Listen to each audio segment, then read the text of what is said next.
experience the cozy charm and rustic elegance that define cottagecore. Today on Homeworthy, we're visiting 3 exquisite homes that embody the aesthetic, starting with a Nancy-Meyers-inspired Laguna Beach home and concluding with an English country cottage brimming with character.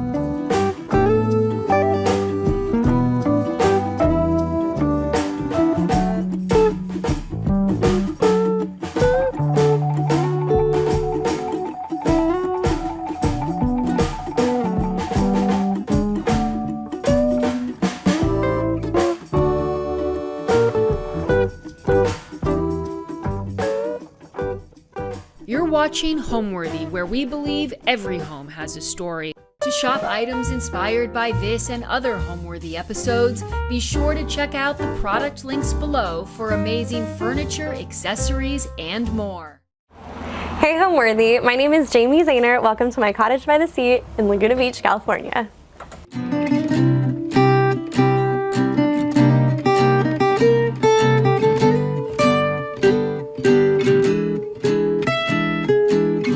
So we are in the living room right now, and this is a space I really wanted to create a calm, serene area, a Nancy-Meyers aesthetic, if you will, because I wanted to infuse a lot of color in different aspects of the house. So this is kind of the calmer area. So I have the seagrass and the white slip covers. I passed on a vintage tapestry in Europe a couple years ago, and I think about it all the time. So I try to bring tapestry inspired pieces anywhere I can, so that's where these pillows are. The exterior of the home is also so green, and you'll see all of the windows kind of reflect that color. So I wanted to pull that in little areas. So that's where the green comes in. My grandfather was a woodworker when I was a little girl, so this is actually a piece he made and that we've had in storage for forever, and I'm so excited that I get to have this, like a little piece of him. A lot of what I draw for on inspiration in my designs and in my home are, I want it to evoke a feeling. So this is something that, you know, I remember him, I know there's a history there, and I love it. And we do that a lot with our clients. So this is a piece of his that I get to hold on to, that I've just loaded up with all of my books and magazines and things that I reach for inspiration all the time. You'll also see in this house there's so much from my travels that I kind of pull in as little trinkets and memories. I actually just got back from England, and this is a piece I snagged in England. I love the colors, I love the seascape, and I loved the frame. So this gets to sit on my mantle right now. I cannot commit to hanging anything on the wall. As an interior designer, I think we're always looking and creating and visualizing things. So nothing is really on the walls in this house because I change things out so often. But this is a prime location. So this got this right now. So the fun thing about a 1926 house is there's not really AC and there's not heat. So in the winter time, this has original windows on the house, so it gets so cold in here. This is Riptide's dog bed. This is actually where I sit in the winter, and I'm next to the fireplace. This is on all the time in the winter, and I absolutely love it. It creates such a cozy feeling, and it's my favorite part of the house. Actually, I'm gonna say that about everything in the house, but this is definitely a favorite. This house was a different color when I bought it. I repainted a little bit just so it felt a little bit more me. So I loved that this house had built-ins and trim and moldings and casings that a lot of homes don't. And so I wanted that to all be contrasting. So I painted this to be a little bit more neutral, and I got a place to showcase all of my books. Again, I'm always reaching for collections and inspiration, and I go through these on an annual basis. But this is kind of where everything lives and I grab for. This is actually the book I had when I was a little girl. This is the book that Riptide is named after. I always knew I would have a golden retriever that I would name Riptide, and so this is where the name came from. And I actually try to find, that book is out of print, but I try to find that and give it to friends who are having kids because it's just like a special memory for me. So this looks like a blank space right now. Again, as a designer, I can visualize what will go here. I have a custom mirror in my head that I can't quite afford yet, but that's what's gonna live on this wall one day, flanked with 2 shell sconces from England. But again, like that's what I know will live there, and I won't commit to hanging anything until I can do that. But again, it kind of just creates this peaceful area for now. So this little area kind of came to be, I found this table at an estate sale, which is where a lot of the pieces I find come from estate sales, Facebook Marketplace, online vendors that I'll have shipped from places, but I loved the big size. We used it in a client's house. I really thought she'd keep it, but I'm so happy she didn't. So this is kind of where this lives, and then just again, I have my little trinkets, my shells, which are kind of dotted all throughout the house. I have a this is from Breakfast at Tiffany's, one of my favorite movies. And then this lampshade is actually, I found at the bottom of a shop in Florence, Italy. It was 10 euros and it was a lot more to ship home, but I thought it was one of the coolest pieces I'd ever seen and so beautiful. And so I snagged it. Everybody said it was the best find of the trip, and it lives here now, and it gets to bring that character and charm and color and warmth into this space. So everything, again, I move things around all the time just kind of based on colors. I'll put different florals here and then kind of mix and match things so it looks good. I think that's just the designer in me. Everything's kind of moving around. And then again, the slip covers, just so that everything is kind of cohesive. I think in my head, I want to recover everything all the time, but I kind of love how peaceful this room feels right now. I am by no means a smoker, but I love to keep kind of quirky pieces, again, that just kind of feel unique. My grandpa made these and they were in storage for forever, and I just couldn't part with them. And I think they're just such a fun, unique feature. And I just, again, love that they come from my grandpa, and that they're a memory, and that they're just kind of these fun little things, a conversation starter, if you will. So the windows, these are all original windows for the most part, and this is my AC. So they're always open like this. Definitely in the spring, it's getting a little bit warmer today. We kind of have that May gray, June gloom, but they're always open. The Dutch door is always open, and I love listening to the birds. If you could smell right now the fragrance coming from outside and just hear the birds chirping, this is the best time of year for the garden. So I love listening to that from my couch. So when I first found this house, I immediately fell in love because it's a cute old cottage and it has a yard, which were two things I was looking for that I did not think I would actually find in this part of Laguna Beach. And so this was a dream in itself. The people who lived here previously had done a meticulous job of taking care of it. So when I first walked in, I said I wasn't going to change a thing, which is a lie as an interior designer, but I really tried to keep it true to the house. So of course the windows were kind of the thing that drew me in. There's so much natural light, which is a huge thing for me. But I'll be very honest, when I walked up into the house, the first thing I noticed was the original doorbell, which is this sweet little, and I just thought that was the cutest thing. And I always say that was the thing that got me, but truthfully everything in this house had me. But that was kind of the first thing that I fell in love with. I tell people all the time to use that instead of the ring. I have the ring for security purposes, but we love to hear this doorbell. I spend most of my time in here. In the winter, again, I'm next to the fireplace, but I have a lot of friends who come over, and in the cooler months, we stay in here.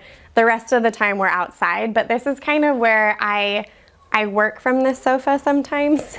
I work from home, so I think I work in every single room, but I work from here. I like to watch TV. I cuddle up with Riptide on the sofa. I entertain on here, and I think it's just kind of the bigger room that everybody can fit in. It's not the biggest space, but it's also something that people are sitting on the floor or drinking wine or playing games. So it's been really fun to kind of see this room evolve.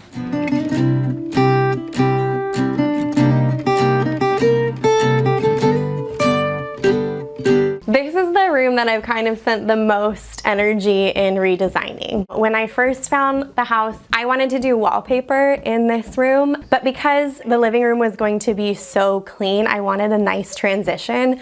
So what I opted for was a custom mural, because the light that hits this room in the summertime, actually at this time of year, in the afternoon, is so beautiful. I didn't want it to be taken away from with a busy wallpaper. So I had the mural commissioned by an amazing artist in LA, and it's all based on the things that you see outside. I have some yellow roses, which yellow is my favorite color, and there's kind of little trickles of yellow throughout the house. There are seashells, which is a big thing. It's part of my brand. It's part of just who I am and being close to the water. We have lavender, which is planted outside. We have oranges, which are reflective of the orange tree outside. I also had him draw the little birds because I became obsessed with feeding the birds outside, the little bumblebees. So all of that is kind of sprinkled into this room. And I had it done in the colors that, again, reflected the outside that I was most attracted to. So you see the oranges and the yellows and the greens. What I always say is I like a muddied down version of those colors, and so I thought he did a beautiful job capturing all that. We also have the Mattia poppies, which are one of my favorite flowers, and that's kind of everywhere. And I just love that it's imperfect. It's not perfectly symmetrical, and it just feels a little bit, it just feels like me. And so again, it's reflective of all of the exterior and the things that we can pull from the outside in, so it kind of feels seamless. So this we call Jamie's gin joint. I am a martini drinker, and that's pretty much it. So most of this is actually filled with different types of gin. If my friends come over and they want something else, they pretty much know to bring that. But I love that we called this Jamie's gin joint, and it just, you know, is again a collection of things that I have found that I love. So we have things from, this little vase is from Provence. These were collected on travels, and then, you know, just different little trinkets, but there's little bar accoutrements as well that are just kind of found at different estate sales. But this is kind of where the fun times happen, is everybody starts here and then we end up in the living room. This piece I found, I knew exactly what I wanted, which I think is really hard because that's always something you're looking for. But I knew I needed storage in this area. I knew I wanted this space to be my bar. And I actually found this piece in Atlanta that literally fit side to side perfectly. And I found somebody who would ship it for really cheap. But this piece is like perfect for here. Everything can be stored securely in here. And we grab for it all the time. I would say every Friday at 5 is where happy hour happens. And so that's Jamie's gin joint. So the table I actually found at Round Top, and that was one of the first pieces I bought because I didn't have a table for this space and it fit perfectly. And I love kind of the vintage feel of it. I love the wood grain in it. And then these chairs I actually found at a sidewalk sale. I got 4 for $100. And what I did was I recovered them in this kind of slip-covered scallop with a pattern cushion, which I love to do. I kind of love finding different pieces and utilizing it to make it my own. So, and I have people who have tried to buy these off of me, and I always want to change things, but I really am attached to these chairs. So for now, they'll stay here.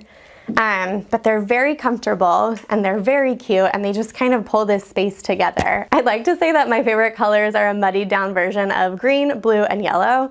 And so I got all of that in this fabric. This is kind of, when you look at it, this room was all white a couple of months ago. I really knew I wanted the mural, so I painted it. And what I did was I painted the built-in, which is original. I painted it a green so that it made everything pop. When it was white, everything kind of got lost in it. So when I painted it green, you could just see some of my collected cups and mugs and patterns popped a little bit more. This chandelier popped, and I love how it kind of incorporates like a dainty floral look without being too floral, and just made this whole room kind of come together. I have every intention of painting these shades. Kind of, again, I like to make things my own. I don't want it to look like it's store-bought. That's a big part of what we're trying to do at Jay-Z Interiors, and so maybe this summer I will paint those and you'll see how they look. So I love to host. I would say, again, this is kind of where we host in the winter, and it's kind of smaller and more intimate. In the summer, you'll see the outside is so beautiful that we love to host out there. This is a lot of lunches. I have a couple of clients where I'll actually pull everything out here and we'll have client meetings here, just because it's so pretty. But this is definitely a more intimate just because of the tiny space. But the kitchen is so close by that it makes it really, really easy. I also love to do just a lot of charcuterie here and wine. And again, if anybody wants a martini, this is kind of where we do it before maybe we go walk down to town or something. I don't actually start out thinking I want a lot of antiques. I think that's just how I am because I like the patina of it, and I also like the quality of things. For me, I went through several iterations of how this room would look before I landed on this, and I think once I found the mural artist and saw his work and kind of what we could create together, everything kind of started coming together, from the colors. And again, when the light hits this room in the afternoon, it's so pretty, which kind of goes back to that mirror that I want in my living room, is I want it to be reflective of that. It's a tiny space, so I didn't want it to feel too overdone, which I have a tendency to do just because I like different things and trinkets. This is the cleanest I've actually seen this space. So I cleaned up for you guys, and that's kind of why it looks so beautiful. But this was the intent, to kind of pull everything in and make it feel cozy. I think that's kind of the word I would use to describe my aesthetic and our designs, is just kind of to make it feel something instead of store-bought. So the built-ins was kind of fun because once we painted it, like I said, everything got to pop against that green. So I collect a couple of I love to collect vintage glassware. These are actually, my mom got me these for my 21st birthday. They're 1950s shot glasses with the seahorses on them, which are just darling, and they've made it this far. There's other things in here that I love to showcase, is just vintage glassware. I joke that this is my hostess cup when friends come over. So there's just different pieces that make it pop and that feel unique. These are actually from the Ivy. I get a different, I get 1 to 2 pieces for my birthday every year, which is really special. And I love that they finally kind of stand out against something. And then just, again, I move things around for what feels right. We host with these all the time. Different antique pieces, different artwork that kind of evokes that feeling of a memory. When I moved into this house, there was actually no hardware on any of this, which was so funny to me. But I found these pieces that sat in a box for about a year. They're from England, they're Devol, and they just made the whole space feel so much cuter and pulled together, and I just love the way they look, and they've aged over time. I'm gonna take us into the kitchen now.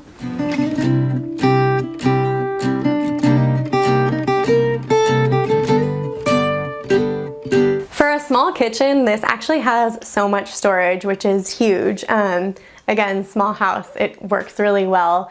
The people who lived here before me, the husband was a chef, and so everything was kind of made from what he experienced that would help him have the best cooking experience. So this butcher block, which I love, I would never have thought that for myself, and it's now my favorite countertop. And then what I thought was really cute, I originally hated this chair here, but the wife was a martini gal, and so she would sit here and drink martinis while her husband cooked for her, and I loved that. And then, to be completely honest with you, I drink my coffee here every morning, I read here, I sometimes work from here. That chair that I didn't like at first has become my favorite spot in the house. So I do cook a lot. I love to host, and I love to try new recipes. I actually just tried something the other day that did not do very well, but I think that's part of learning. And then I bake a lot too. So this is kind of the perfect kitchen to learn from that, and especially that a chef was here. It's so nice to have the storage all panned out so that I'm able to do that. I have a beautiful orange tree in the backyard that really produced well this year, so I make orange juice fresh every day, which is such a dream, and I'm so grateful to be able to do that. But that's something that this is utilized every single morning, and then sometimes when friends come over. A lot of the time when I make food and it's just myself, I will eat at this little table here, this sweet little bistro table. There's actually a tiny TV that they put in the cupboard here. So I always thought having a TV in the kitchen was such a luxury, and I absolutely love having that little TV here. I will show you right now.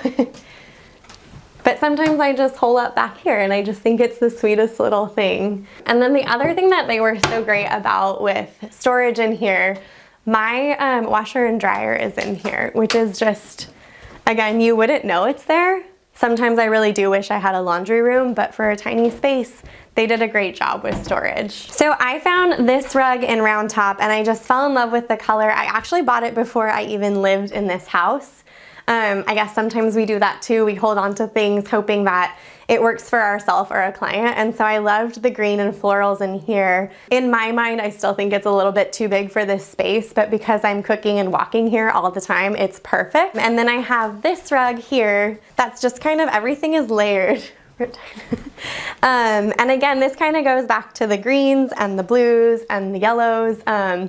I just kind of love how it livens up the space and makes it feel a little bit warmer. The pendants were actually here when I moved in, along with the window coverings, which I know are so beautiful, but again, as somebody who wants to make it my own, what I would love to do is do like some beautiful cafe curtains in here I have the fabric. It's like a sheer diamond pane, crisp white, and eventually I would love to paint this kitchen yellow, so that would kind of play off of that. And then for the lights, I really wanted to do something that's kind of like a curtain color that just drapes down, that feels a little bit bistro and just a little bit homier. But I get more compliments on these lights than you would even believe, and they're not my favorite, but they work here. So again, just kind of going on things that I find, I knew I wanted a little hat rack here and to hold all my things. So I found this piece in France. I also found this at the French flea market, and then had it framed in this beautiful frame. And I love, again, those colors. I love that it kind of gets to live here, and it's connected to a memory. I think a lot of my artwork speaks to that, is just kind of connected to a memory or a place, and so I love bringing that into my home. Now we're gonna go to my office.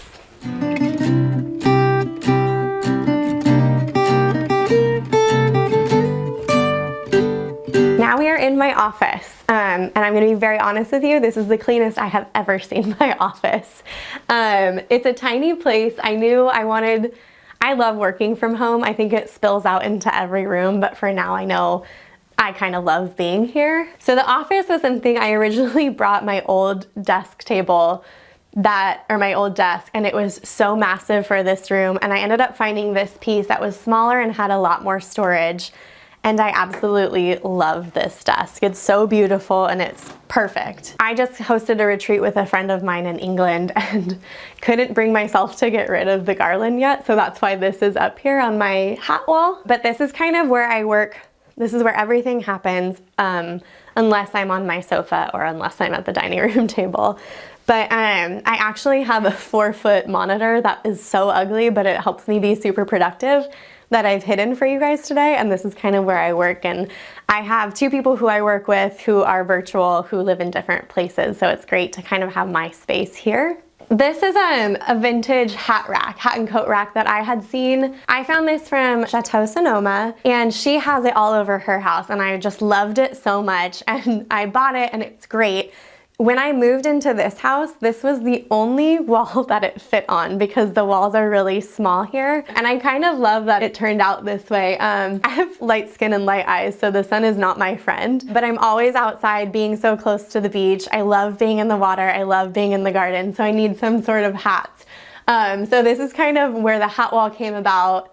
I got this one last year in Telluride at a bluegrass festival, where I got to make my own cowgirl hat, which is very fun. But I reach for these all the time, and I'm always using them. I travel with them, and they've stood the test of time. So that's where the hat wall came from, and it just fits on this wall. So this is where I house all of my samples. That's the hardest part about a designer who works from home, is there's so many pieces that I gravitate towards. And then I'm always changing out to give clients the best options, but this is kind of where my favorites have landed. So this is something I always start here when we start working on a project, and then I'll gravitate towards other things. We'll pull in other pieces of inspiration, and whether it's tile or marble, but this is kind of where I start when any project is started, is with what I have and what I love. I also do something really funny with fabrics. My favorite fabrics stay on the wall until I can use them. They live here. This is my next one that I'm really trying to use, and I think I will end up using it. But it's just kind of something that every time a project gets started, as soon as we go through kind of what the client wants, I'll say, oh, I know exactly what fabric we can use in here. And that's kind of where I say my favorites live up on these walls. I have 2 areas where I kind of have my favorites, and that's what I gravitate to. But then this is where all of everything is housed, and it's mostly me who reaches in here, which is why it's clean and organized now. But I would say I clean up every Sunday, and by Friday afternoon, samples have spilled out throughout the house. So I'm constantly changing things up. For our designs, I think there's a couple components that we do really well. I call them our design styles, but what I like to do is layer those. So my favorite aesthetic is kind of that English cottage inspired with the Nancy-Meyers aesthetic, and we layer those to kind of create something homey and cozy and textural, and I love patterns and I love color, so implementing all of that together really cohesively. But we do things too where, you know, I love the Spanish Revival, and being in Southern California, you see so many beautiful Spanish style homes. So we'll kind of say, oh, we'll layer that with a Nancy-Meyers aesthetic, or we can layer that with a little bit of a modern aesthetic, and all of that kind of blends. So what I really love to say about us is we have maybe 5 to 6 styles we do really well, but we layer them so it doesn't feel mass-produced. One of the most special pieces in my house is actually this Louis Vuitton trunk that I found when I was in college for about $100. I don't even know if it's real, but the thing about it is I'm a big handwritten letter gal. My grandma used to write me the most beautiful letters all the time, and as we got older, my brother and I realized those weren't gonna come around as much. So I became such a handwritten card gal, and anybody who sends me a card or a letter, I keep it and it lives in here. So this is actually full, again, tying that to a memory. This actually houses things my nephews have drawn me, letters from friends and family, which I just think is really fun and special. And if you're ever having a bad day, let me tell you, I will open this up and go through it, and it's just filled with love. So this is a really special piece to me. One of the other best things about working from home in this space is the natural light, and that it leads straight into the backyard. So I'm gonna take you out there now.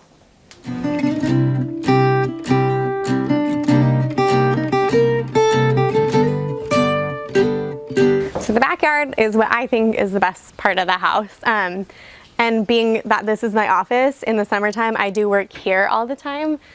This is a big part of where we host. We have 3 tables out here that I can host at. This is where we spend most of the time with friends and family. And then you can just kind of see the garden is going off right now, being springtime. So I'll show you around. So the previous owners for this house, they originally lived in Chicago, and they were moving back to Chicago. So the first thing I asked was, what are you gonna do with all your exterior furniture? Because it's great, and they ended up giving it to me, which is such a dream because the space is so beautiful and so huge.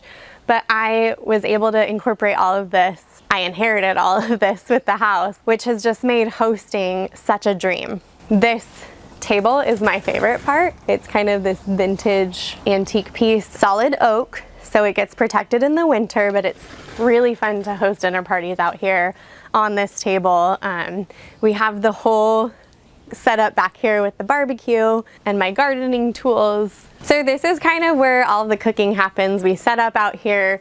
Food is usually splayed across this, or I try my hand at gardening on this table. So it's been super functional and super fun to use, and I'm just so lucky. So I would say I'm a gardening novice, but it was always something I wanted to do.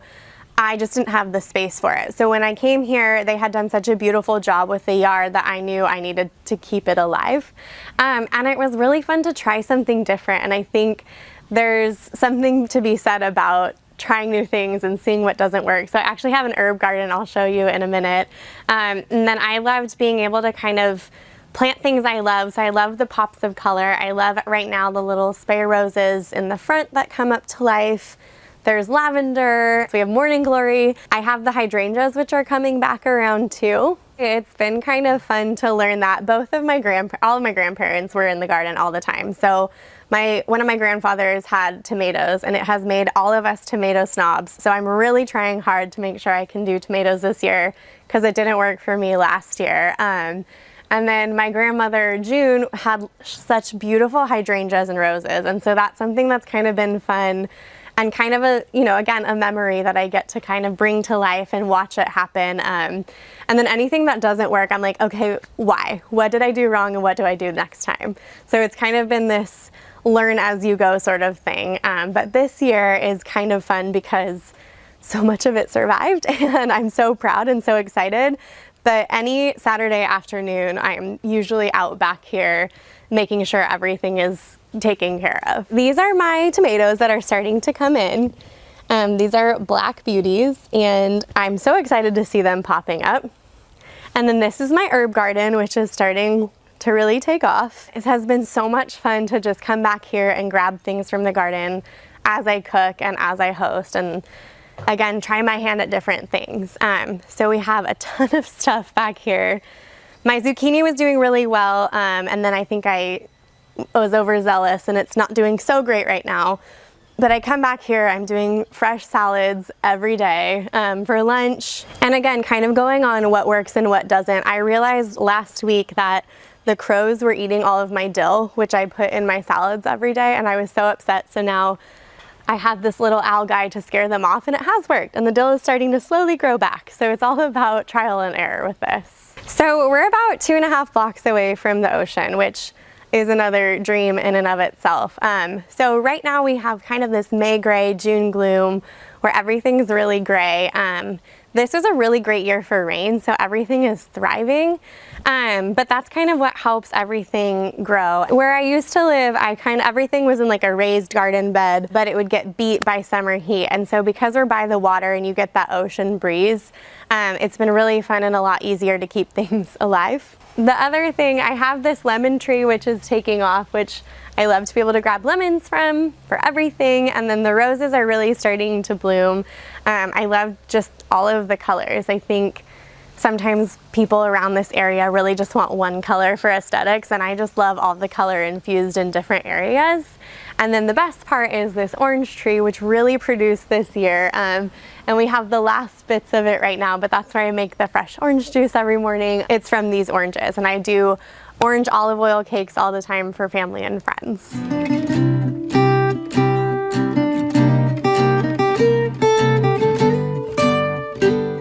So this is kind of the guest bathroom, but the previous owners did such a great job. I'll show you this little feature for storage that we've actually incorporated into 2 different projects. But they put these little medicine cabinets on the back of the door, and it's so smart for storage purposes that we're using that for our own projects. These are not original. The bathroom has been a little bit redone. I have my own idea of how I want to redo it one day, but what I loved is just how classic it is. This looks like an old, everybody thinks it's the original flooring. It's not, but it looks like it is. And I think that's what I want for this house, is for everything to feel organic and feel like it's part of the old house. And now I'm going to take you into my bedroom.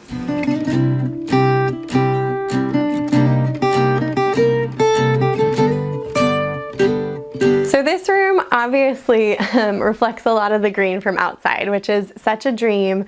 Having those windows, again, the open windows, I get to hear the birds. I actually wanted a water feature for the front of this, but my neighbors have one, so I get to listen to their water feature for free, and it's wonderful. But I wanted a kind of calm space in here, and so I incorporated little pops of green, the stripes, kind of this floral. This was a chair that was already here. I just had recovered kind of so it felt more me. I mean, it's so peaceful when you're here and you get to look out to this. It's a dream come true. This was actually my aunt's dresser, and I love how it fits this space so perfectly.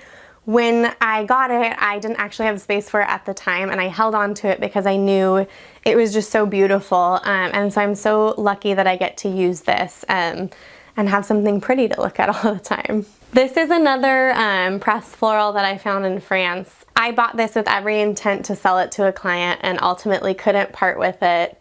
Still cannot commit to hanging it on a wall. I don't know if I want it to live here or if I want it to live above the bed. I move it around a little bit as everything, but I just love how patinaed it looks and weathered, and I just love it. So one of the things, especially in this house, but I always kind of want to reflect in projects, is bringing the outside in. I'm very intentional with that in designs for my clients, and especially for myself in this room. Because there's so much greenery outside, because there's so many florals, I wanted that to feel the same in here without feeling like I was outside, or without feeling like it was competing with the outside. So I brought in this beautiful fabric and kind of incorporated that in. It reflects all of the greens outside. There's so many variants of green outside that I love that I get to bring it in a little bit. And then I was due for some new bedding and found this piece at a local shop and absolutely love how it turned out. Of course, I have to add a pop of yellow to everything, so that's where this came in.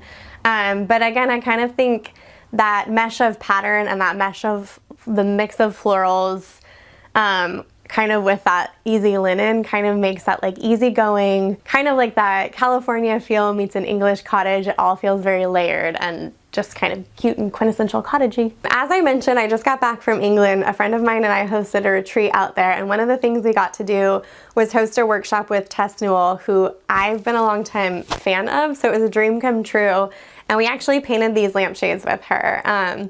So I just got mine a couple of days ago, and I'm so excited about it. I think it pulls in the greens and yellows with a pop of pink perfectly, and it's just kind of, again, tied to a memory, something custom, something that I got to do, and it just kind of, it feels unique, and it's one of my favorite pieces in the house, but I'm gonna say that about everything. So when I moved into this house and I eventually painted it, I was really intentional on the paint color. So I wanted kind of a warmer white with that contrasting trim because we don't have casings like this anymore. And this is the original hardware and the hinges as well, so I really wanted it to pop. Everything was all white in here, which looked beautiful, but I wanted it to kind of feel a little bit more elevated. And so I chose this kind of bone color, which has a green undertone, which is reflective of the green outside. But now everything gets to pop, and I get more compliments, and people notice the hardware more than they did before.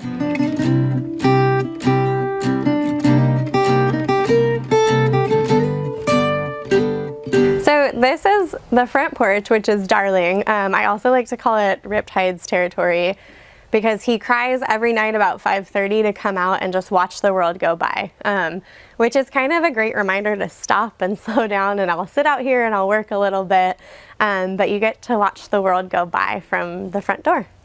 So the house was originally kind of this pale yellow color, which is my favorite color, but I wanted it to feel a little bit more elevated. So I found this beautiful creamy white that would pop against the greenery. Again, there's so much green here. I wanted it to stand out, and then I brought in kind of a muddied down green for the trim, and I'm so happy with how it turned out.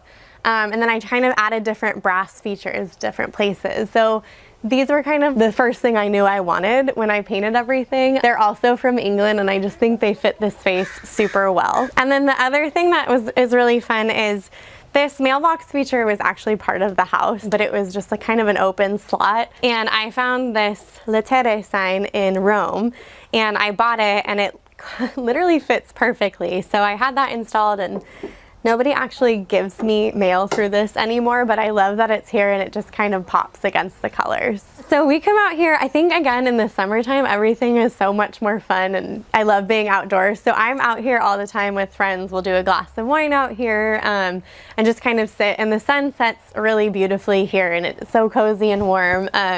The swing is also a huge feature. People love to sit on that. We don't have enough swings outside, so that's been a really fun feature.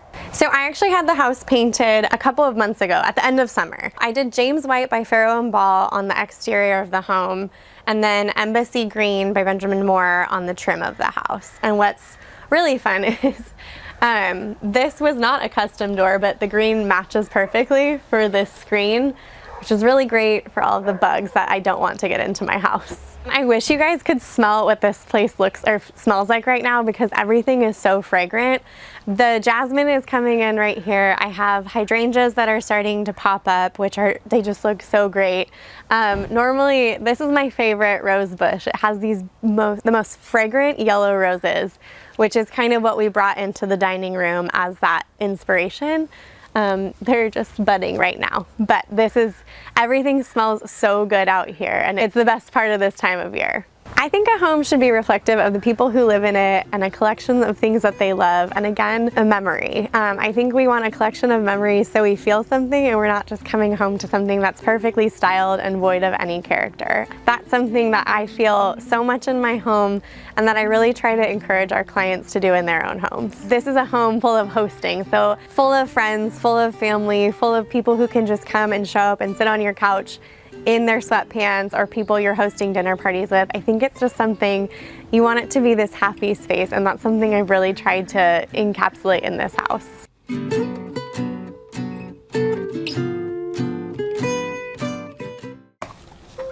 Hi Homeworthy, I'm Kira. Welcome to my home in Los Angeles, California. I'd love to show you around.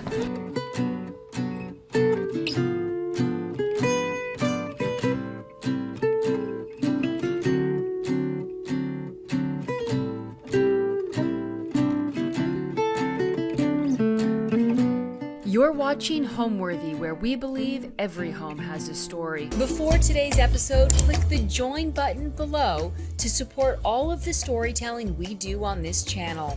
Our growing community of members help to directly fund more videos so we can capture these extraordinary homes from around the world. So join today to receive early and exclusive access to new Homeworthy videos. Welcome to the living room. So this is a Craftsman style house built in 1923. I feel like this house found me more than I found it. My husband and I were moving from Canada to LA, and it just so happened that my brother and sister-in-law were also looking to move, and they were looking for a new house. We were hoping to buy, but we figured we would end up renting. And my brother and sister-in-law, they found this property, and it actually has two houses on it, and you have to buy them together. You have to buy the whole property with both houses, which it turns out not that many people want, surprisingly.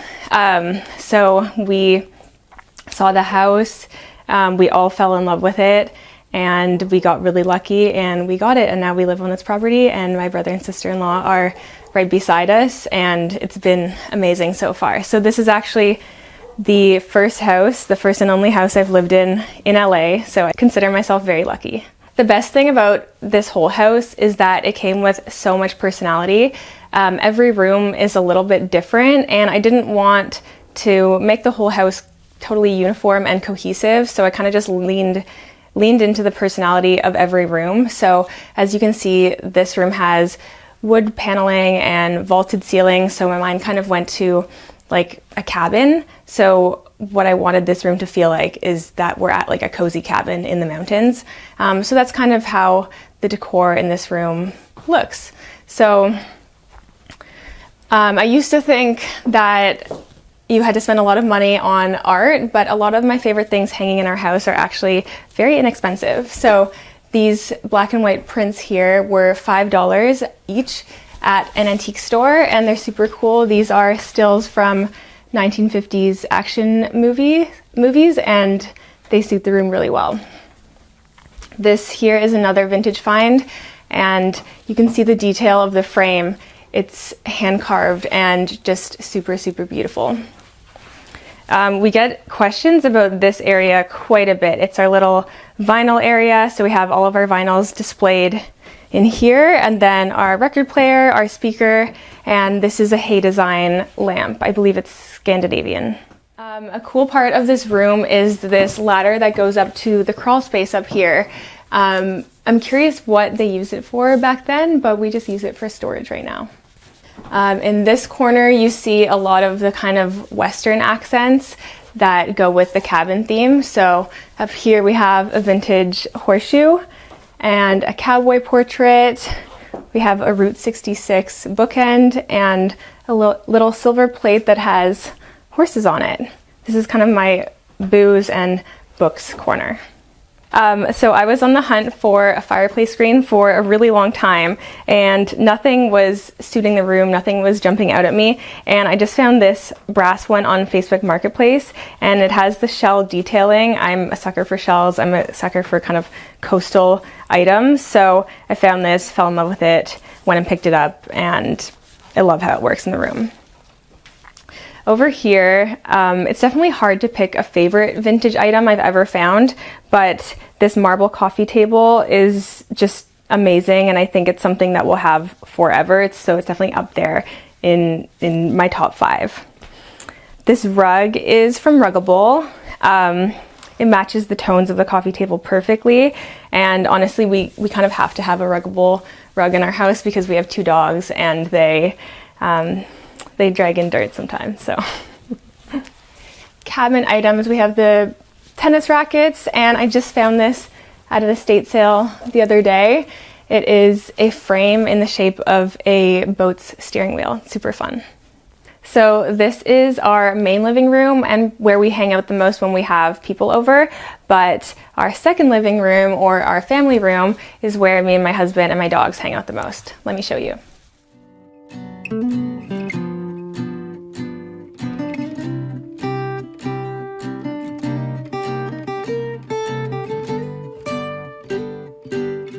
So welcome to the family room. Like I said, this is where we spend most of our time. I was so excited that this house had a built-in and kind of like a breakfast nook because I've always wanted that. So my husband and I, we eat at this table all the time. We both work at this table sometimes. And as you can see, the room gets amazing natural light, which is really important for me. I work in content creation, so I'm very lucky in that sense. And then I'm also the founder of a home decor line called Villa Francesca. These throw pillows here are from my own line, and yeah, they suit the room perfectly, I think. So all the patterns in my line are inspired by something, mostly by vintage items. So this one here is a classic floral print, but it's actually inspired by vintage wallpaper. So you can actually see some really amazing vintage wallpaper in this room. The house came with it, of course, but it's one of my favorite things in the whole house. So the theme of this room is kind of English countryside, and that was largely inspired by the wallpaper that the house came with. So I really, again, just wanted to lean into the foundation of the room. So I just went with something bright and airy because we spend so much time in this room. I just want it to feel kind of happy and comfy. So yeah, when I saw this wallpaper, I was very excited. I would never dream of getting rid of it. I will say we get the occasional comment that someone is surprised that we kept it because it's a little bit grandma-ish, I suppose, but I love it. So this coffee table is vintage Moroccan brass, and the rug is a vintage Turkish rug. The colors are very Victorian though, which you don't often see in Turkish rugs, so I thought that was really cool, and it goes so well with the room. As you can see, I love throw pillows. This is a mix of a bunch of things. We've got some vintage, we've got Ralph Lauren, of course. Some of these are just fabrics that I bought downtown LA in the fabric district and then just made pillows that match the room. And then these are more from my own line, Villa Francesca. This little curtain was actually my grandmother's, and it fits this window perfectly. So as you can tell, I love vintage items, but I do like to balance it out with modern pieces here and there. So things like this acrylic side table, and I've just gone and stuffed it with a bunch of books. So when we moved in, I was a different person, I guess, and we bought a blue velvet couch, and I did like it for a little bit, but as it turns out, it was not what I wanted to keep. So this is actually covered in a slip cover, and it works perfectly. People are usually surprised. This little corner is just a bunch of vintage items that I found. The Rose Bowl Flea is an iconic flea market in LA, and both this ballerina print and this brass egret are from there. I try to go every month, and I always have great finds from there. So my husband, he loves sports and he loves film, so having a giant TV is kind of a non-negotiable in our house. So in terms of what inspires me when decorating, as you can tell, I really do like to be inspired by the charm of a house. I feel like personally I have a lot of styles, even in my clothing. Sometimes I'm very girly, very feminine. Sometimes I dress a little bit more like 70s inspired with suedes and browns. So I don't really like to have one specific style or to narrow it down too much. And that really is the best thing about this house, is that I kind of get to portray my different personalities and my different styles in all the different in all the different rooms. But I find inspiration in so many places, as you can probably tell, in a lot of things that are vintage. And I actually just recently got a big box of old Architectural Digest magazines from someone's grandmother. So these are all from the 90s, and there's some really, really cool images in them. There's one right here as well. I really, really love the cover of this one. I feel like it's honestly so modern still.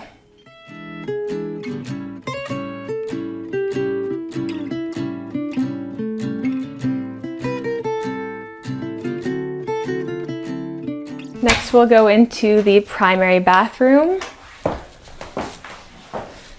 So the bathroom came like this. The previous owners had incredible taste, and we're really lucky we didn't have to do any major renos, at least not so far. So it's covered from ceiling to floor in this beautiful blue tile. It's so fun. And we have this clawfoot tub, and I have to say I wasn't a bath person before, but I had to become a bath person once I realized I had this tub. I really love when a room just makes an impact. So once again, I was so obsessed with this bathroom when I saw it, and the blues are just they just make so much sense for a bathroom. And I added this sailboat painting, which I thought was kind of funny and a little bit meta, right over top of the bathroom. But this is really just a calming space with a book and a candle lit. Taking a bath in here, it's very serene, and it's very nice. The house came with the stained glass as well. I believe it was original to the house. Super beautiful, goes with the tile so well. And kind of a funny story, this bathroom looks out into our deck area, and this glass used to just be normal glass, not totally see-through. So if someone was using the bathroom in here and you were having dinner outside, you would kind of see a little bit too much. So I had to add this kind of frosted glass feature to give people a little bit more privacy.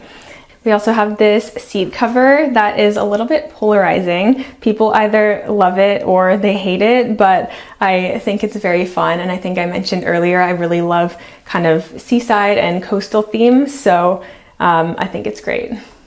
Now we'll head into the kitchen.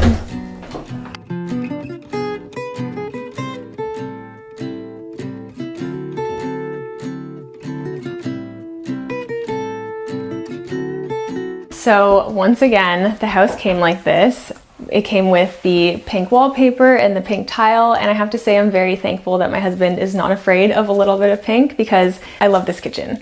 It's very happy. You get lots of natural light coming in, and when you're cooking or prepping or cleaning, you can actually see directly outside to the deck. So if people are hanging out there, you can even open this window and chat through the window.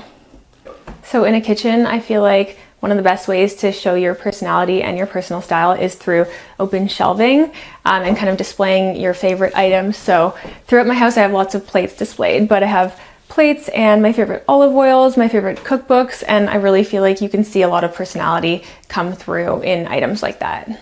Both my husband and I, we both love to cook and we love to host.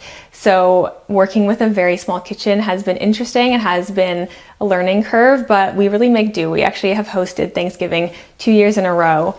And we have pizza parties every couple weeks. We have a pizza oven on the deck, and we mostly cook, I would say, Italian food and Mediterranean inspired food. So I don't plan on getting rid of the wallpaper or changing out the pink tile, but because we love to cook, we do want to expand on our kitchen in the future. So we plan on using this additional room, probably knocking down this wall and then adding a full wall of additional counter space right in here.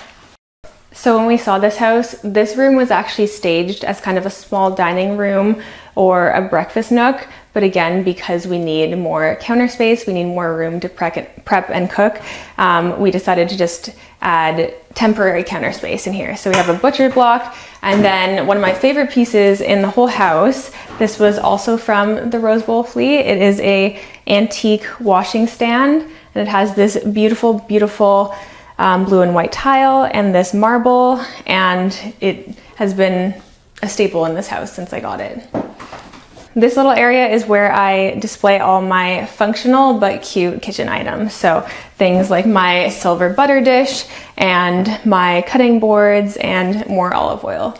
This stained glass lamp is something that I found recently at a vintage store, and I just had it hung up, and it suits this little corner so perfectly. Again, this is such a happy place to just be prepping and cooking, and I really love being in here. So again, I love open shelving, I love glass cabinets, and I really use this as a way to display some of my favorite vintage glassware and serveware. So these are super fun, also from the Rose Bowl Flea. They're kind of like 60s Palm Springs style.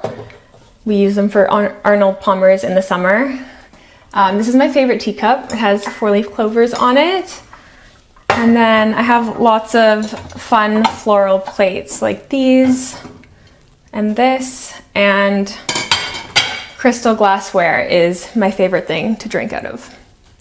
So this plate is actually from Lucca, Italy, which is a small town not too far from where my Italian family is originally from. And it's also not far from where my husband and I recently got married this summer. Now we'll head over to the newest space in our house, which is the deck.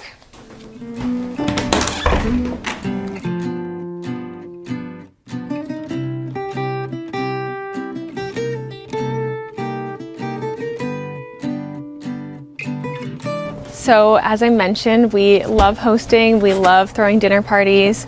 And when we moved in, we didn't have much outdoor space, so building a deck was kind of a top priority for us. So when we bought the house, you can see actually the wood, you can see the old wood here, and it was just a narrow little walkway as well as a gravel pathway going this way. So you could just barely fit a dining table.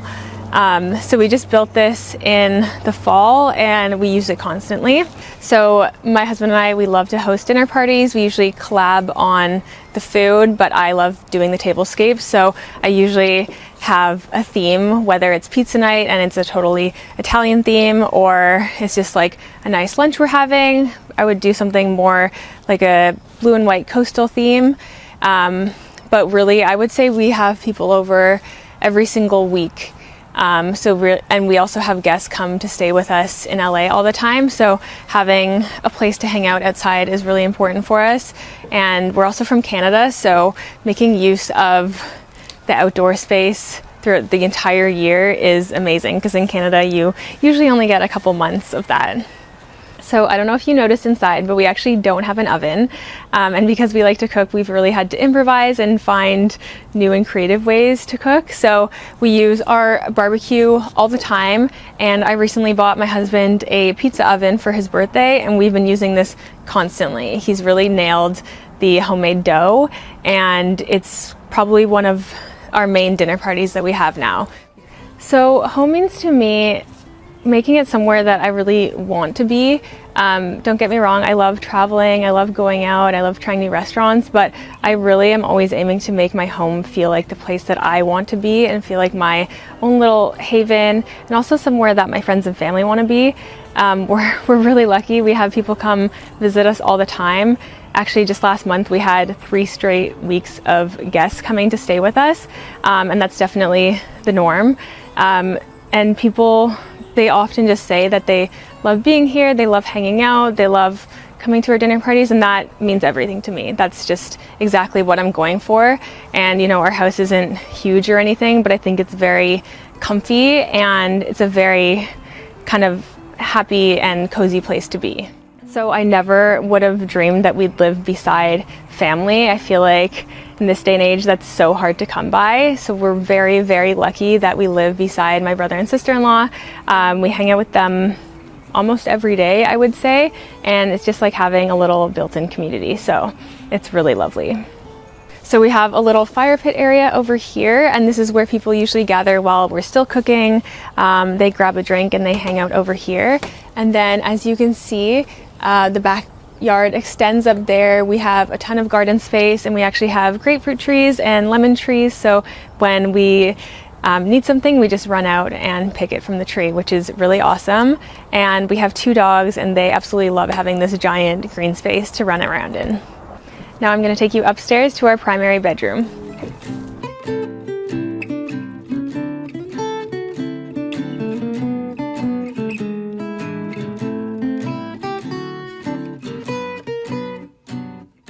Watch your step, it's very steep.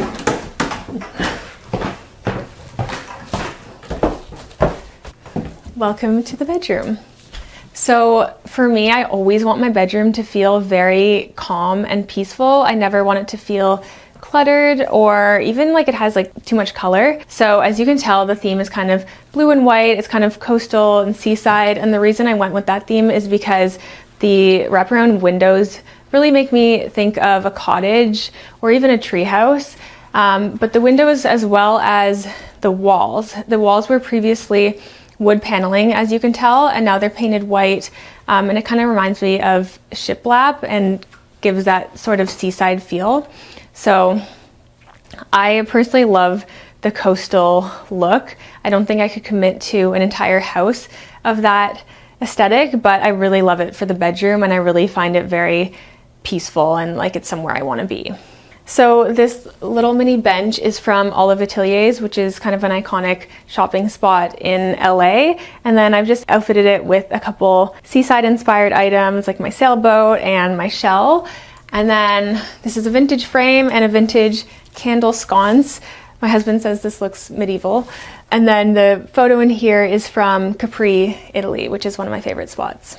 For bedding, I always love linen. I just find it so airy and light and comfy. So I would say my bed is usually covered in linen. And then these are more pillows from my brand Villa Francesca, and they are inspired by Delft tiles or Mediterranean tiles.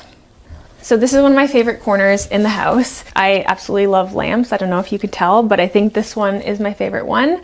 It's a vintage Ralph Lauren lamp. And then I have it matched with some plates on display up here. And this one is from Maine and it has a lobster on it. And fun fact, lobster rolls are my favorite food. So it goes with the coastal vibe in here. The rug in here is just from Zara Home. I actually find that they have really great rugs. And the rug on the other side is from the Citizenry, and the quality of their rugs is always amazing. So I recently found this painting at an estate sale, and it looks a lot like El Matador Beach in Malibu, which is one of my favorite beaches here. So I was really excited to find it, and it was actually only $5, which is crazy. A cool feature in this room is this built-in mirror, and people are always very surprised, but this door leads to a bathroom. It just looks like it's a closet, but it's a bathroom. But this kind of built-in arched mirror is very beautiful. So when we moved in, this was kind of a nothing room. There was nothing in it, and I decided to make it kind of a vanity room. So I added this toile wallpaper that goes with the rest of the bedroom, a little vanity console, and it's just where I keep my perfume and some of my jewelry and other trinkets. And it's actually just a walkway into our closet, which is right through there. Honestly, my best advice for sourcing vintage is to just do it a lot. Whether you're going to estate sales or thrift stores or flea markets, I do find that you just have to have patience and you have to go pretty often and just kind of keep your mind open. Also be aware of what you're looking for and what you need in your house. But I do feel like just like having an open mind and sifting through things, and you're more than likely gonna find something awesome.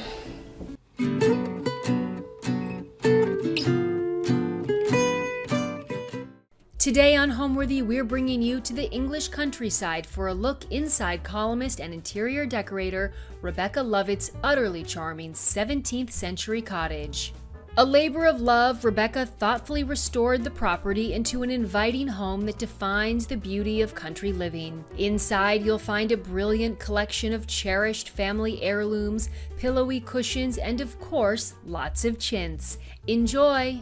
You're watching Homeworthy, where we believe every home has a story. By clicking the join button below, you not only support the production of these videos, you also gain access to exclusive content just for members, including an inside look today into Rebecca's stables that she converted into the coziest guest cottage.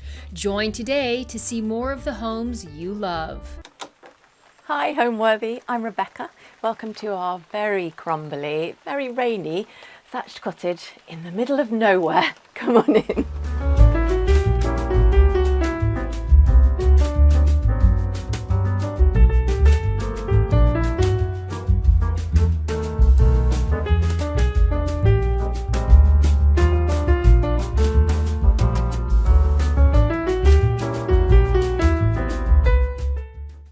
So this is the entrance hall to the cottage. It's tiny, like all small cottages. We think it was built in about 1650 and was probably 2 rooms, but potentially could have all been one massive room. So this wouldn't even have been the entranceway, but it is the smallest room in the house. And it's great fun in the morning when the kids are trying to get ready for school. It's got the original brick flooring, which is beautiful. And then I've crammed in as much as possible, as many straw hats and bags, because I have a little bit of a passion about straw bags and straw hats, but they're very useful, so I need them hanging up. This is one of my aprons hanging up, also very useful. And that's pretty much all I can say about our hallway because it's absolutely tiny. So I added a little bit of glitz and glamour. I know it is supposed to be a farm worker's cottage and they would have had sheep and pigs living in here at some point, but I had to have this French chandelier that I spent probably 2 years sourcing and finally found a little shop in Kent and just had to have it. And it's also quite useful because the ceilings are really low, so it's actually quite difficult to get a light fitting. So a flush chandelier was absolutely perfect. They call it sac à pearl, which I think is so beautiful. A bit like a pig's purse, I suppose. This is a Baroque mirror that, again, I had to have, that isn't entirely cottagey, but it just reflects the light. And I have to have a tiny little bit of glamour. It's not all straw bags.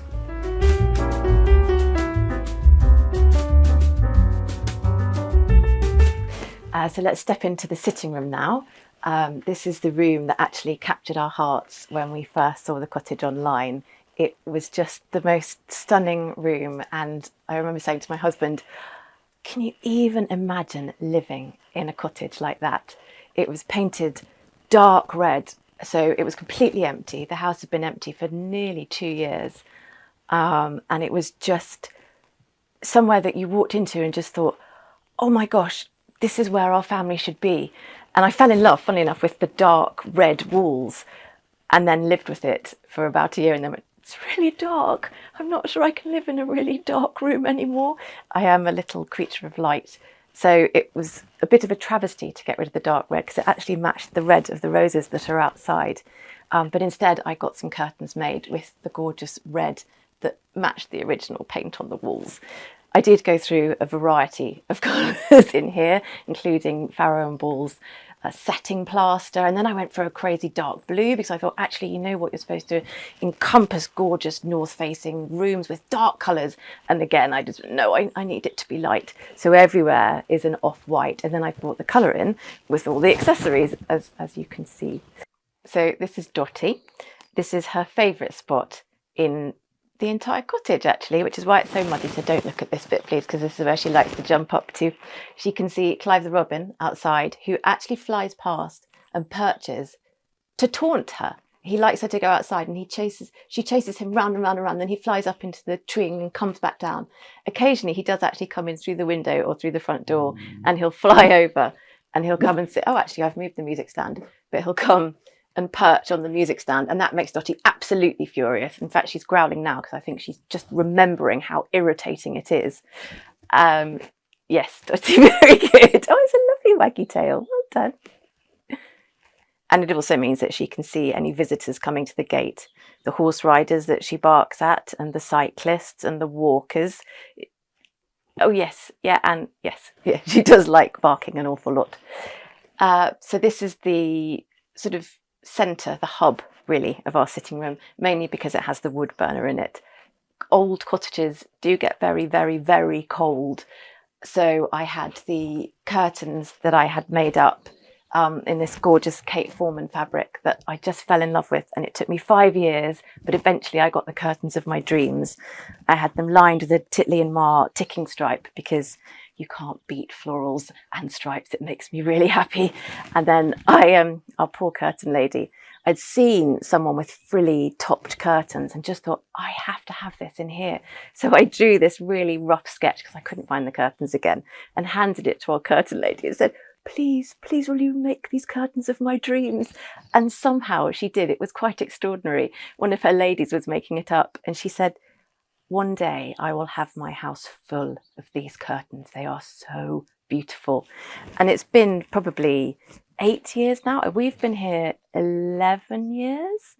And I still smile every time I open the curtains in the morning. They make me so happy. I think one of my tips when people ask about designing is spend as much money as possible on fabrics, because you see the quality and you can see how it hangs, as well as the fact that it's really thick blanket lining to stop the drafts coming in, because we are grade 2 listed, so we can't touch any of the exterior or do really any work inside. We have to make sure it's all keeping the original fabric of the building, so it's single pane and it does get jolly cold. So blanket line curtains are the way forward, as well as blankets and sheepskin rugs and our wood burner, which is a lifesaver. In the winter, we all sit in here most of the time, because if you have the heating on, which is oil fired, it fills the entire cottage, which you don't actually need. So we tend to just huddle around here with cups of tea and glasses of wine in the evening and force the children to play board games occasionally, so we feel like a good family.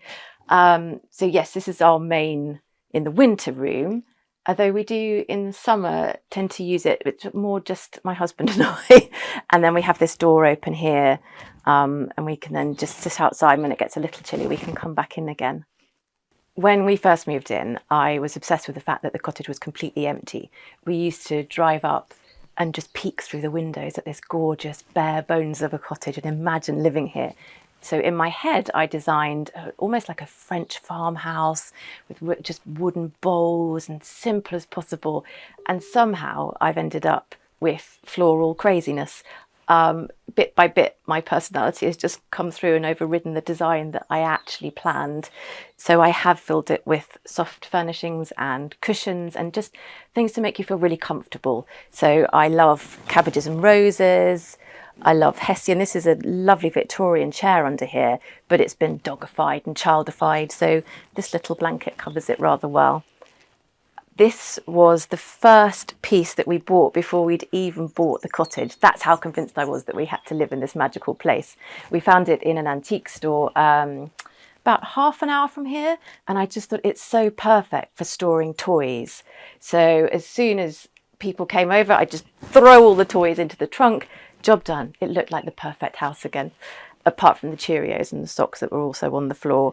And now it's got sort of more grown-up toys in, which makes me a little bit sad. There's still the Toy Story things, which makes me happy.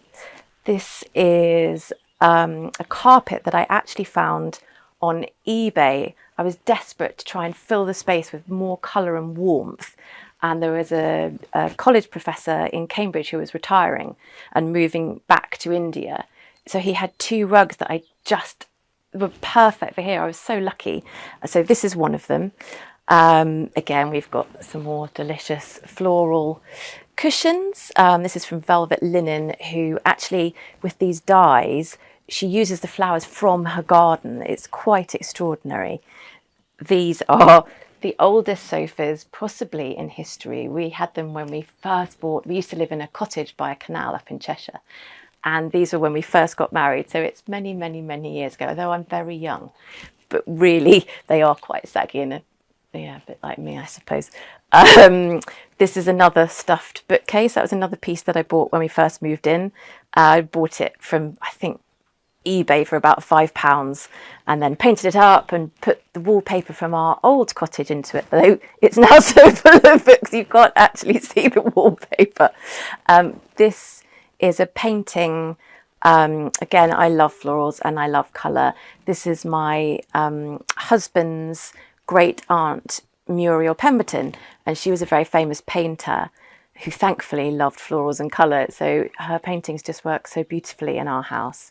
She was an extraordinary woman, actually. She was at the Royal College of Art and realised she didn't really like her course very much, and she wanted to study textiles, but there wasn't a textile course to study. So she went to her professor and said, I really want to study textiles. If I create a course, can I study it and then teach it?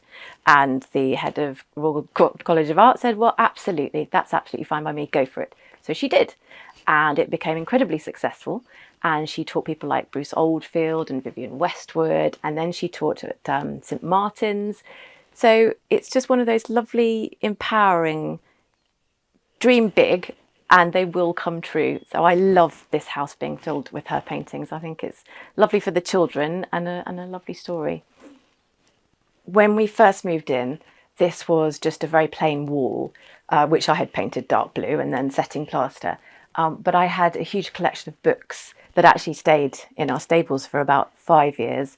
And eventually we got the bookcase made. Now, because it's grade 2 listed, we couldn't just actually build it against the wall. We had to put in a false wall to protect the far wall, and then we could build the bookcase. So it took a long time, and our poor carpenter was slightly broken by the whole experience. But I love it. I've always dreamt of having a wall of books that I can run to and quickly, okay, I need this, and I just grab my book, and it's the most satisfying thing in the world. I used to be an actress, and I was classically trained at LAMDA, so I love Shakespeare. And for me, you need to pick up the play and you need to pick up the words to see them to feel it, which sounds ridiculous, but it's true. So I love just being able to pop and get it. And my daughter is now really enjoying her drama. She's 12 and they're studying Much Ado at the moment.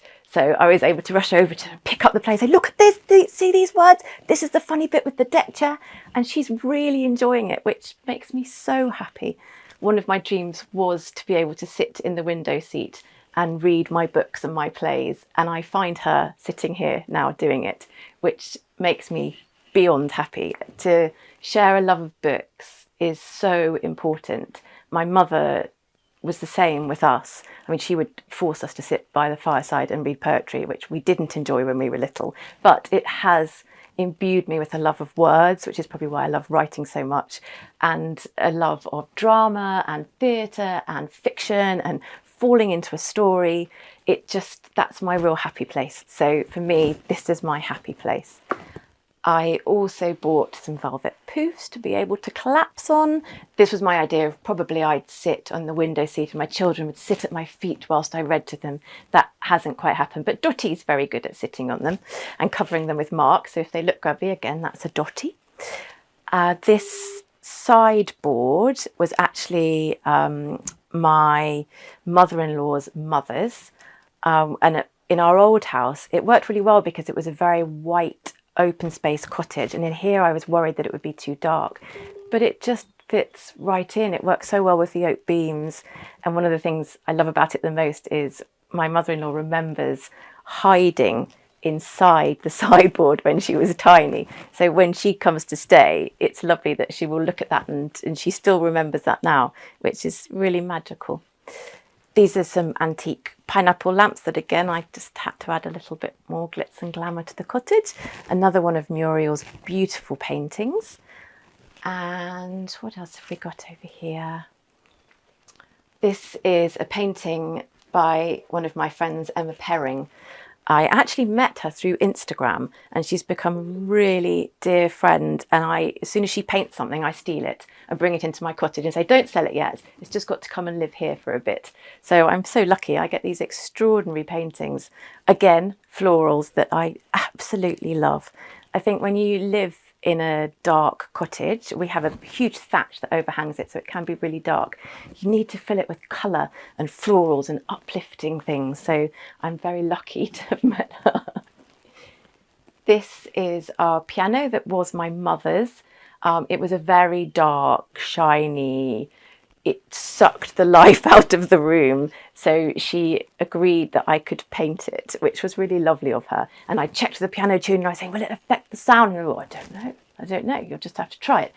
So I did, and thankfully it now bounces the light from the window and hasn't affected the sound, which is great. I can't really play, I can play a few chords to help my daughter, but my daughter plays, and we have brilliantly talented friends who used to be in musicals in the West End. So every Christmas party we all gather around here and they play the songs and we all sing really terribly, and you can see them go, oh, it's not like being in the West End anymore, but we have a lovely time. So this is another little hub of the home.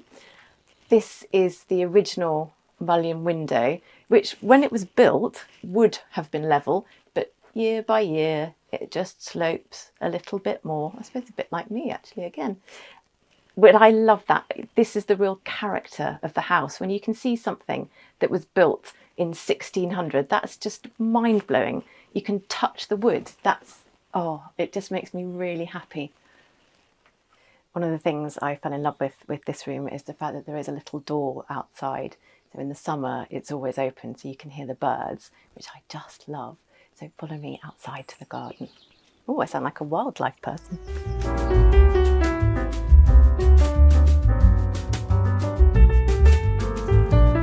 This is our back garden. These are the roses that were the inspiration for my curtains. So I get very excited at this time of year when the dark red roses appear and then they match my curtains. We're also lucky enough to have an old wisteria that grows up the back of the cottage.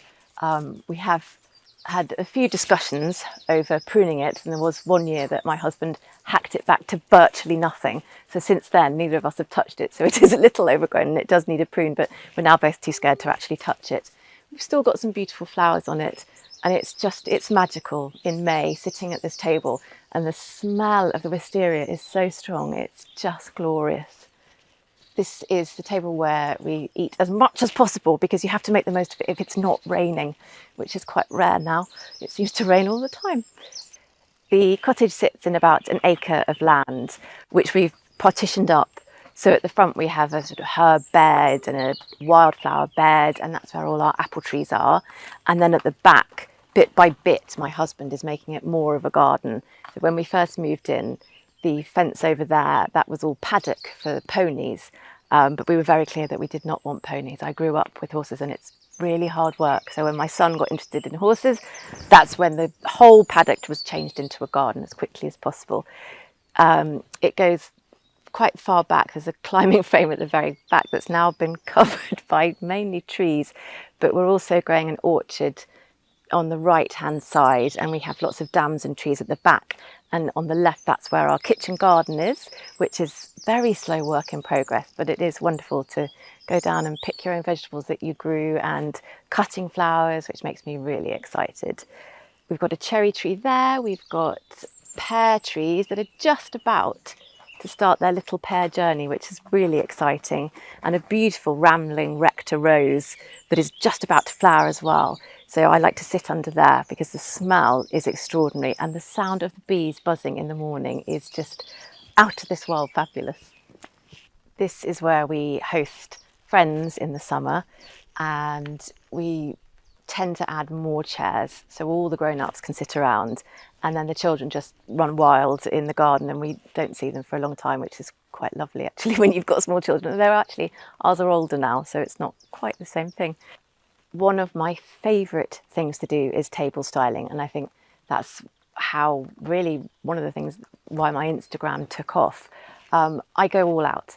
I think when you've got guests coming, you've invited them to your home and you want them to feel welcome. So I will cover it in tablecloths and cushions and candles and silver and my best plates and as many flowers as I can gather and fit onto the table with the food as well. When friends come in, they tend to come through the side entrance, and if they go, "Oh wow," I know I've done my job properly. It's funny, I was talking to my best friend the other day and saying, I just love styling, and I'd forgotten how much I love styling. And she said, "But you've always done it. Why is that any surprise to you? Whenever you've had friends over, whenever we've been over, you love to fill the table with loveliness." And it's something that never occurred to me. I just do it naturally. I want people to feel special and feel spoiled. So I will go all out. And if it wasn't raining, there would be a delicious setup here with candles and plates and maybe even some food. I don't know.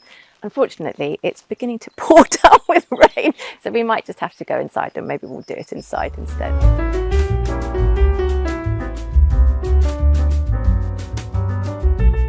So out of the rain and into the kitchen. This is one of my favourite rooms in the house. It's probably where I spend most of my time, certainly in the summer anyway. In fact, even in the winter, I tend to be huddled by the Arga, keeping warm if I'm not in the sitting room. So I love this room so much. When we first came to view the property, we were peering through those windows just to see what was in here, and there was absolutely nothing in here. We had the Arga, which we were really lucky, and then there was quite a nasty worktop there. So we took that out, and then I decided that I wanted to try and honour the sense of history with the house. I didn't want to put in a new fitted kitchen because I just didn't think that worked. So I bought a second-hand sink and a Belfast sink because I wanted it to have that lovely country feel to it. And I just couldn't wait to be standing at that sink looking out over the front garden. That was one of the things I was really looking forward to, which is a bit weird actually, isn't it? I also was really looking forward to cooking on the Arga. I love cooking on the Arga. Baking, I love. And it took me a while to work out how to bake in an Arga because there's no temperature setting. You just have to work out whereabouts in the Arga to put it. And in the summer, the Arga burns everything, and in the winter, it doesn't cook anything. So it takes quite a while to get used to, but now I just would not be without it. I love her so much. She is temperamental, so I do call her Dame La Arga because she decides when she'll cook something and when she won't. Oh, Dottie, be careful. What else did I do? I bought this island because it's such a huge space. I felt we could manage to have an island that I could prep on because there isn't an enormous amount of worktop because we didn't want to go fitted. So we decided to keep it as simple as possible with unfitted furniture. So I brought in the sink, I brought in the kitchen island, which can be moved for dancing and very often is when we have friends over. I bought this dresser from my very first home decades ago. No, not decades ago, because I'm very young, probably about 2 years ago actually. But yes, when I first moved out, I bought this dresser from a chap in Brighton who made them, and I was looking everywhere for a pine dresser and suddenly discovered this man, and he had this just warehouse full of dressers and tables that he'd made. So I ended up also buying the pine table as well, but they have been with me ever since, and I really love that. So I could never get rid of this dresser, even though it's not necessarily quite the right style. I can't get rid of it because it's got my heart in it. It's also got my enormous collection of china that seems to grow daily, which is really peculiar. I think it's like rabbits. It's got lots of china from my mother-in-law and her mother. Now, what's brilliant is her mother was sister of Muriel Pemberton, the artist. And my mother-in-law's mother was actually the first female pottery owner in Stoke-on-Trent, which is quite an extraordinary achievement. Again, another extraordinary woman. I think she eventually sold out to Wedgwood, who just wanted a piece of her delicious factory. But she created some really gorgeous pieces. They were called Aristocrat. So I've got lots of her china here that I love using because, again, it's just a wonderful part of history. My husband will spend wherever we are, when we go to an antique shop or we go, I don't know, to glorious shops with china, he'll always turn them over to see where they're from. And there's quite a lot of sniffiness goes on that I have now taken on board as well, which probably isn't a good thing, but it does mean that I know a little bit more about china and now love collecting it. I do also have a second dresser, which does seem a bit strange, but I wanted unfitted. I actually originally bought this dresser because I was at the time buying furniture and painting it up and then selling it on.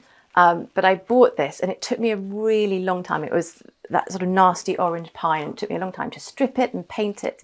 And then once I'd finally finished it, and it was in here for a long time with people stepping over it, I just fell in love with it. And I actually couldn't sell it, which is why I never did particularly well at painting furniture, because I generally kept most of it. It wasn't the greatest business idea in the world. But I love this dresser and I think it fits in really well. And I don't think it looks too bizarre having two dressers because it is just a country kitchen. And as my mother-in-law says, it's a cottage. It's just an old cottage. So you can get away with whatever you want, quite frankly. This is a very old Laura Ashley sofa. Again, this was one of my dreams, to have a kitchen where I could have a sofa in it. So Dottie and I spend quite a lot of time sitting here in the afternoons having a cup of tea.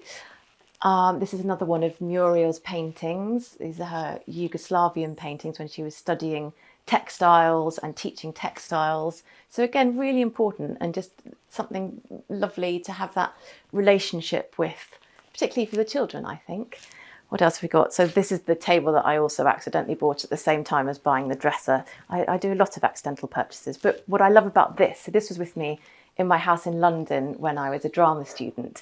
So it's had lots of famous actors sitting around here, lots of my best friends from when I was tiny. In fact, my friend Nicola was here the other day and she was feeling her elbows and she was saying, I wonder if there are indentations of my elbows on this table from sitting and drinking wine with you late into the night, which I really love. I can't see them. There is a lot of glitter from the children when they were little, but it holds my history. And I think that's what makes a home. If you have things that your heart feels really happy about and that has years and years of your family, that makes it your place and your home. Our cottage is fortunate enough to be on the border of 3 different counties. So we have Suffolk, Cambridgeshire and Essex, which means we are surrounded by the most beautiful countryside and glorious thatched cottages. And it is definitely a slower pace of life, which I have had to adapt to. I moved from London many years ago up to Cheshire, so got used to living in the countryside. But coming here was really different. There's a really magical feel to around here. It's a slower way of life, but I think a much happier way of life. We have fields of crops all around us. We're lucky enough to have our own veg plot, our own cutting garden for flowers. These are all actually from the front garden, where when we were little, the children would take the seed heads of these Aquilegia and they'd spread them all over the flower bed, which means now we just have a gazillion Aquilegia popping up every May, which makes me really happy. We are surrounded by cow parsley, which again, just I cannot wait for May to arrive, because then I know the hedgerows will be frothing and bubbling with gloriousness, and that makes me really happy after a very long, dark, cold winter. You are desperate to have green. So in the winter, you can see for miles and miles and miles because it's completely bare. And then suddenly April happens and you get sunshine and rain and it's just an explosion of green. And it's peculiar. You walk past the window and think, oh gosh, I'm not used to that view, because suddenly the colour is different and it changes the light everywhere. And it bonds you with the countryside. It makes it a really special place to live. So I'm really lucky. I'm really lucky to be able to pop outside and pick some flowers. And yes, they're probably buttercups and cow parsley, as well as all my cutting flowers. But that's what makes it so special. So I've got the Aquilegia and the cow parsley. And then I've got some snapdragons that are just beginning to come through, which is wonderful. I love the dark colour on these. These are from my cutting garden. What else have I got? Some peonies that aren't quite in bud yet. I was really hoping they might have popped by now. So I'm sorry, peonies, I've cut you a bit early, but they make me really excited. We've got hops hanging from the ceiling. That's such an old fashioned thing to have, but it again brings in the countryside and brings in that sense of where you are and farming. And when they first arrive, the smell is extraordinary. It's so fresh and it's supposed to help you sleep, actually. It's a really good soporific. But then they dry to this gorgeous colour. And I remember reading a book, I think it was from the 1970s, about cottage charm. And I think that just stuck in my head. So I knew I had to have hops when we moved in here, because that's what cottages have to be charming. But they also need an Aga, and this is our very old, very elderly, but happy little Aga when she works. A rocking chair, which I've had since I was about 13, I think. I became really interested in interior design at a very young age. So my poor mother, I'd say, today I am going to sponge the walls pink and grey to look like clouds. Yeah, I mean, that was the early 90s. And I needed a rocking chair. Everything had to be cosy and comfortable. So I suppose it's always been like that. But what I love is that these things have travelled with me since when I was really little, but they still work in our home. So that's a really fortunate thing. We'll go upstairs now. A lot of people actually go into our pantry to try and go upstairs. Initially, this was the sitting room and through there was the kitchen. So I think the stairs probably were originally located there, which is really unusual that people make their way there. I love that. Anyway, these are now the stairs here. So we will go upstairs and have a little explore.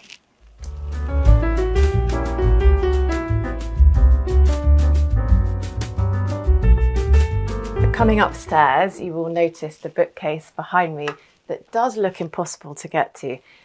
The original plan, I'd bought these antique ladders, which were so beautiful, and I was suggesting that we could have it as a banister coming up the stairs so it hooked over, but when you wanted to get the books, you'd unhook it, pop it against the books, you can reach your Agatha Christie's no problem. That still hasn't happened, and that's about 5 years ago. So instead, we very carefully balance our feet either side. So my husband dreads it when I say, oh, I really fancy reading an Agatha Christie tonight. Now, this section of the hallway is what persuaded my children that we had to move in here, because the floor slopes so enormously that they were able to have their wheelie bugs and they would simply glide down the hallway into my son's bedroom, which they absolutely loved. When we first moved here, we had friends to stay, and one chap came out of the bathroom and said, I'm not sure if I had too much wine or if I'm on a ship, but this is seriously sloped. And it's one of the many reasons that I love this cottage. It's wonky and it's wobbly, but that's what makes it charming, I think. This is the shall not be seen children's section. I can't believe I'm actually allowing you to see it, but this is where they store all their books. And then they sit on this bench, which is filled with their dressing up from when they were little, and I haven't had the heart to empty it yet. We used to have children over all the time and they'd be Batman and Spider-Man and princesses running around. So that's still in there for now because I can't get rid of it. But yes, this is now their book section, which is just stacked and stacked and stacked. And I've actually did an edit on it about 3 months ago, but it just seems to have filled back up again. But this is my friend Emma Perring again. And when I started the book blog, I asked her if she would paint something for me as a sort of almost like a logo for Are You Sitting Comfortably? And she painted that for me, which is our Arga. And I love it so much. And I love that it's just fitted in here with all the kids' books. It just makes me really happy again.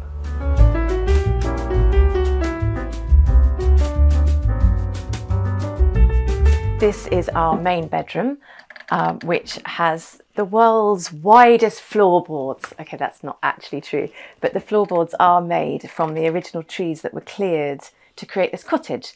They are wobbly, they are wonky, and yes, as so many people will point out, you can very easily lose things down them, but I couldn't cover them up. They were totally covered up when we came, and we pulled back this old carpet and discovered them and just thought, okay, it's not going to be soft, and I'm going to lose a lot of tights and my husband's going to lose a lot of socks, but they are too beautiful to be hidden, and they are what create the character of this room. I love them so much. So I'm afraid they're staying, and we just have to have slightly painful feet all of the time. I also did invent, well, actually no, it was my mother-in-law invented it, a biro with a little bit of blue tack stock on the end, so you can pop it down the floorboards and pick up whatever you've lost. There's no problem at all. This is another Emma Perring painting, which I absolutely love, of Norfolk. We're only about an hour and a half away from Norfolk, so it's one of our very precious places. This is a set of bedroom furniture that I bought for our second house, I think. Really cheap from eBay, dark wood, nobody wanted it, and I painted it all up. And actually I really love it now, and I think it fits in really well here. This is our wedding sheepskin rug that's so old, but does mean that we don't hurt our poor little feet as we go into the bathroom at night.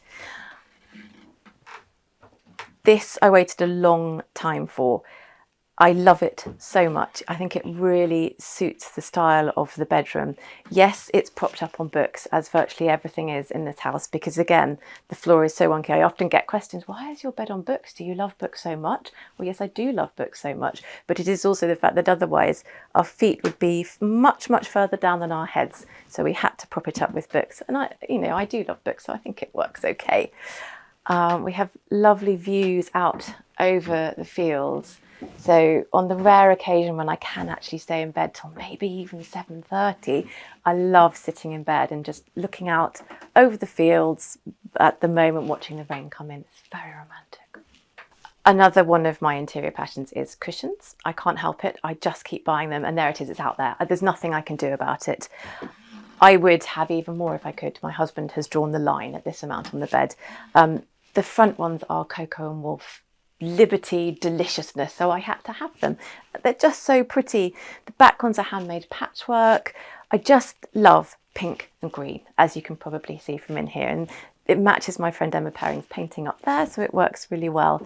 The curtains again were another, oh my gosh, this is the fabric I have to have. I love cabbages and roses. This is Paris rose, interlined with blanket lining again to keep it warm, but they just create the most beautiful patterns. So I wear it in my dresses and I wear it on my curtains, and I don't care. This is our tiny ensuite next to our bedroom, and my first foray into wallpapering in here, which is very exciting. I've got this gorgeous Luciana Bell alternative of William Morris, and I just love the colours. It's so rich and pretty. I wanted to keep our bedroom cool and calm for perfect sleep, but I let myself have just a little bit more colour entering into this room, and I really enjoy it. I love looking out of the window in the morning at our converted stables and all the farm buildings beyond. In the spring, you get the blossom coming up on the trees, the birds start to go crazy, and it's a really wonderful way to wake up in the morning.